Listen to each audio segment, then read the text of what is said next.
having such a nice kumbaya moment. You know, we were getting ready to hold hands and do all that. But they asked me a question around history, and I said, listen, let me be completely honest. I'm not an advocate of black history. I'm an advocate of honest history. What I want you to do is teach and tell history that is honest. Stop lying about Christopher Columbus. Keep in mind, I'm at the University of Pennsylvania. All right? There's some big brains in the room.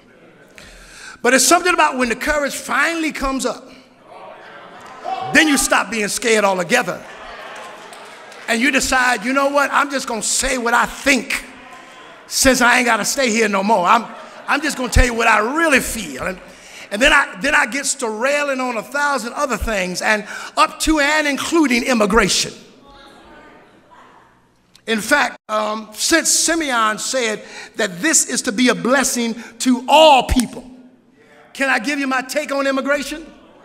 Do you have 5 more minutes? Huh?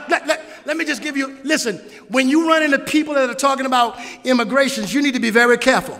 Number one, don't let people define foreigners on the basis of words like aliens, undocumented workers. Don't allow people to talk about them in those terms. Why? Because every man, Latino, African, Anglo, it doesn't matter, is made in the imago Dei. They are created in the image of God. If the missio Dei is for us to go forward, then the imago Dei says that every man, no matter what their color, they have been made in the image of God. They should be respected no matter what their station. Why? Because they are God's property. And every Christian should love humanity no matter what their political, social status, because God has created them. And another thing, if you look at the Bible text, Adam and Eve were kicked out of the garden and they became immigrants. Abraham moved from Ur of Chaldees and was put out, and he became an immigrant.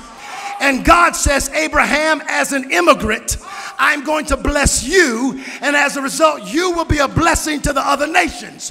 So that every time you see an immigrant, you ought to recognize that an immigrant is God's instrument for the blessing of the nations. Which tells me that I ought to treat them with dignity. I ought to treat them with respect. I ought to recognize that they are made in the image of God and love them. You know why? Because I'm an immigrant. I'm a citizen of another place. I'm a king's kid, and heaven is my home. I'm just passing through here. I'm a pilgrim on my way to glory. I didn't come here to stay either. And this world is not my home. I'm an immigrant.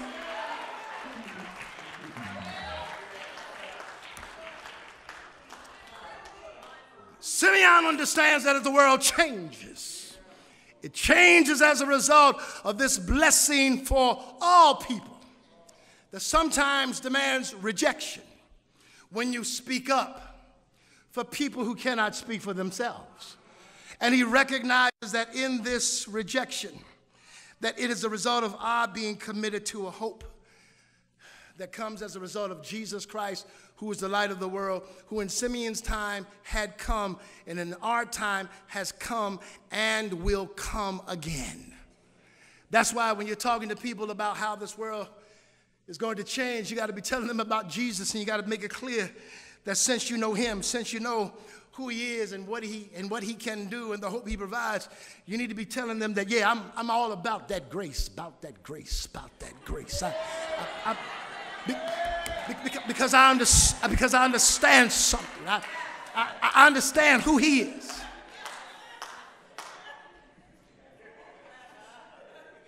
That's right. I ain't all about that base. I'm all about that grace. Because I realized had it not been for his grace, do I have a witness anywhere? Had it not been for him, for his grace, for his mercy, while I'm waiting for the world to change, I'm committed to being his instrument of grace and of healing and of truth for a world that needs to know who he is.